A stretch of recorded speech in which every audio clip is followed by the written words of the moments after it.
The siege of Masada was one of the final events in the First Jewish-Roman War, which took place between 73 or 74 CE on and around the large hilltop in present-day Israel. The siege is known to history via a single source, Flavius Josephus, a Jewish rebel leader captured by the Romans, in whose service he became a historian. According to the account given by Josephus, the long siege by the troops of the Roman Empire led to the mass suicide of the Sicarii rebels and resident Jewish families of the Masada fortress. Although this is not supported by archaeological evidence, the siege has become controversial, with some Jews regarding Masada as a place of reverence, commemorating ancestors who fell heroically against oppression, and others regarding it as a testament to extremism and a refusal to compromise. Flavius Josephus, who was born a Jew and raised in Jerusalem, is the only historian to provide a detailed account of the First Jewish-Roman War. After being captured during the siege of Jaffa and then freed by Vespasian, Josephus chronicled the Roman campaign. Josephus presumably based his narration on the field commentaries of the Roman commanders. Masada was first constructed by the Hasmoneans between 37 and 31 BC. Herod the Great fortified it as a refuge for himself in the event of a revolt.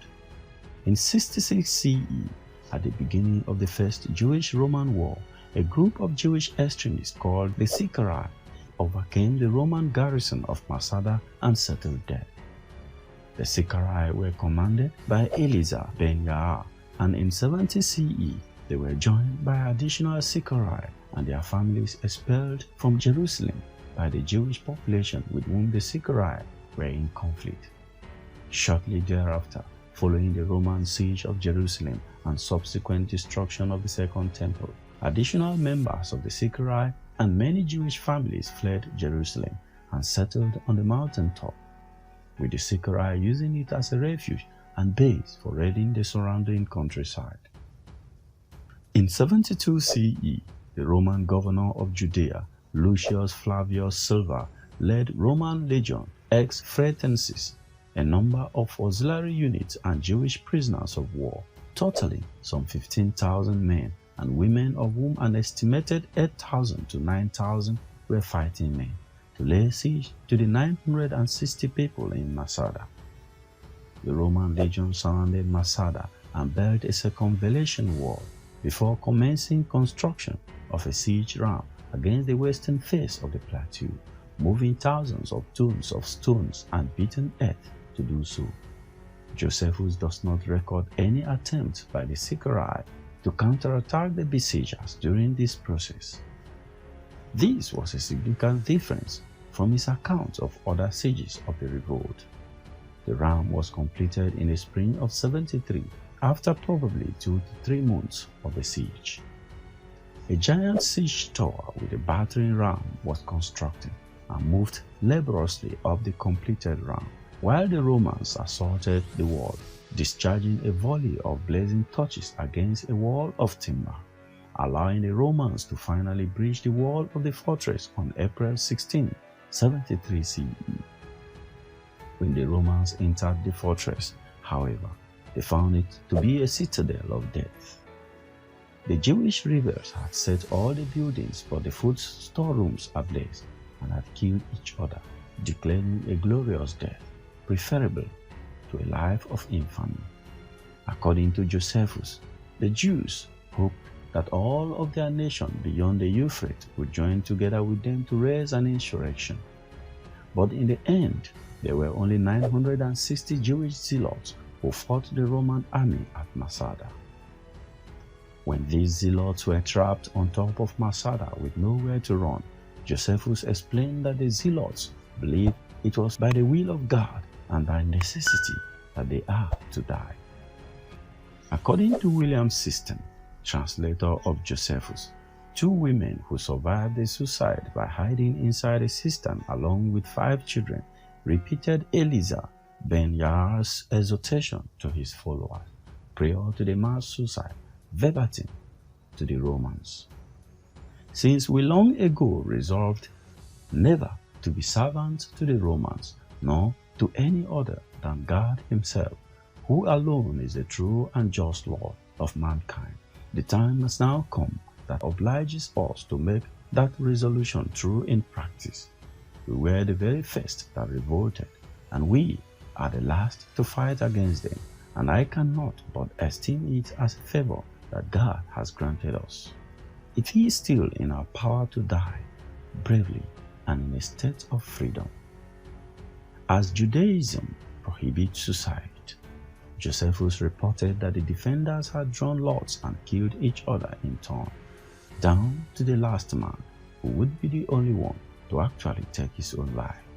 Josephus says that Eleazar ordered his men to destroy everything except the foodstuffs to show that the defenders retained the ability to live and so had chosen death over slavery.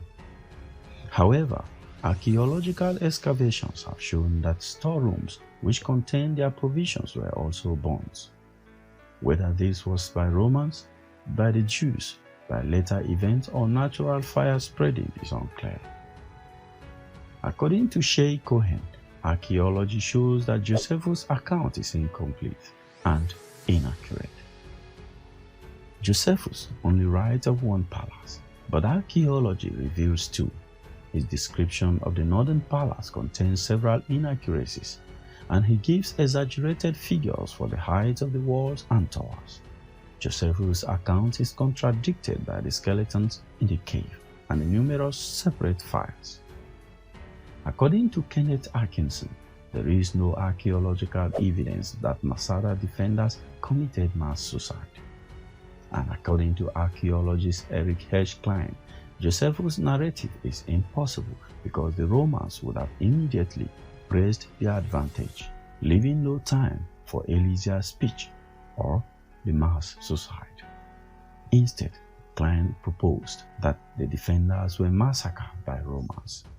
The siege of Masada is often revered in modern Israel as a symbol of Jewish heroism. According to Clara Palotai, Masada became a symbol for a heroic last stand for the state of Israel and played a major role for Israel in forging national identity. To Israel, it symbolizes the courage of the warriors of Masada, the strength they showed when they were able to keep hold of Masada for almost 3 years, and their choice of death over slavery in their struggle against an aggressive empire. Masada had become the performance space of national heritage, the site of military ceremonies.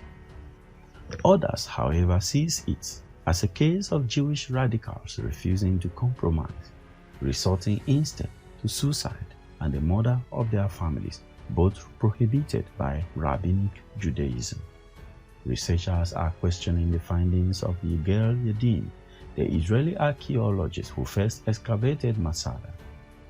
Masada was once a place of celebration for Israelites, but now Israelis have become less comfortable with glorifying mass suicide and identifying with religious fanatics. Other archaeologists have reviewed Yadin's findings and have found some discrepancies. During Yadin's excavations, he found 3 bodies that he claimed were Jewish zealots. Anthropologist Josias and forensic expert Azrael Goski claim that the bodies were actually 3 Romans taken hostage by the Jewish zealots. If this is true, Israel might have mistakenly bestowed the honor of recognition as Jewish heroes and a state burial on 3 Romans. There is also some discussion of Masada's defenders and whether they were the historic hardcore of the Great Jewish Revolt against Rome, or a gang of killers who became victims of a last Roman mopping up operation. So what do you think about this? Let me know in comment section. For more interesting archaeology or biblical archaeology stories, please check the playlist here. And don't forget to subscribe to this channel and enable notification so you don't miss any updates. Thank you very much for watching.